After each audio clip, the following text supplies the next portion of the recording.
નમસ્કાર મિત્રો, વિડીયોમાં તમારું સ્વાગત છે। જી હા મિત્રો, અત્યારે હાલ મોટા અને દુઃખદ સમાચાર સામે આવી રહ્યા છે। તો મિત્રો, સમાચાર ઉપર નજર કરીએ તો દેહરાદૂન અને તેની આસપાસના વિસ્તારોમાં ગઈકાલથી થઈ રહેલા મુસળધાર વરસાદના કારણે પૂરની સ્થિતિ સર્જાઈ છે। આ કુદરતી આફતમાં 10 લોકોના મોત થયા છે, જ્યારે 8 ગુમ છે। શસ્ત્રધારા નજીક પૂરના કારણે ભારે નુકસાન થયું છે।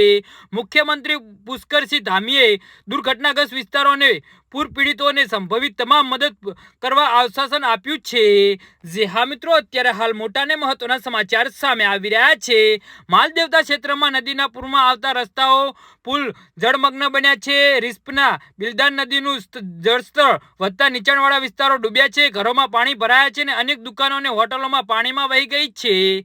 જે હા મિત્રો, અત્યારે હાલ મોટા અને મહત્વના સમાચાર સામે આવી રહ્યા છે।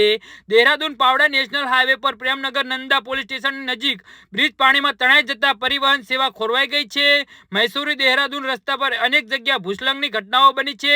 આસન નદીને ટ્રેક્ટર ટ્રોલી વહી જતા 13 લોકો ગુમ થયા છે, જેમાં 5ના મૃતદેહ મળી આવ્યા છે અને અન્યની શોધ ચાલુ છે। જી હા મિત્રો, તો આના વિશે તમારું શું કહેવું છે તો નીચે કમેન્ટ બોક્સમાં જરૂરથી જણાવજો।